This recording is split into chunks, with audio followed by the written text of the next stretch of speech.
Hello and welcome to my channel. I have another question, and the question is, what is the protoevangelium? Genesis chapter 3 verse 15 says, I will put enmity between you and the woman, and between your offspring and hers. He will crush your head, and you will strike his heel. This is known as the protoevangelium, the first gospel. This verse introduces two elements previously unknown in the Garden of Eden. Elements that are the basis of Christianity: the curse of mankind because of Adam's sin, and God's provision for a Savior from sin who would take the curse upon himself.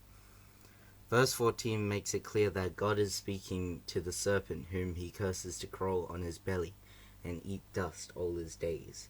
In verse 15, God switches from condemning the serpent to the one who inhabited it, Satan.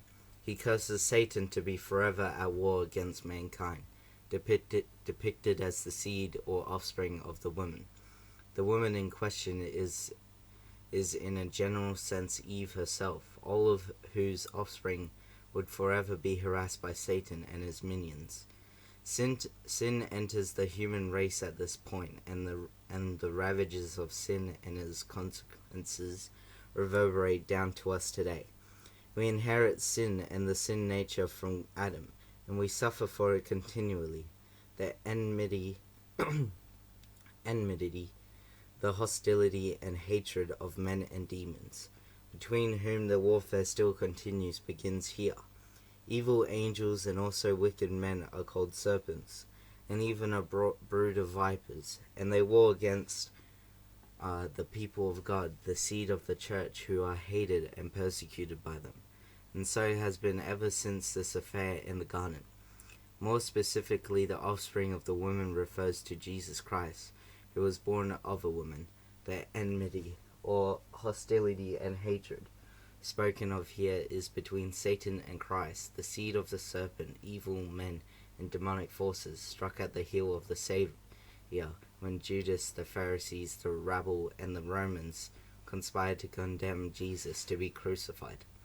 But his wound was not the final act. He rose the third day, having paid the price for the sin of all who would ever believe in him. The ultimate victory was his, and he crushed the head of Satan, removing forever his rule over man. The power of Christ would destroy Satan and all his principalities and powers, confound all his schemes, and ruin all his works.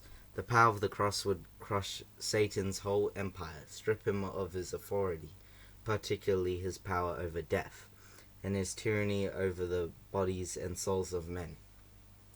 All this was done by the incarnate Christ when he suffered and died for the souls of men.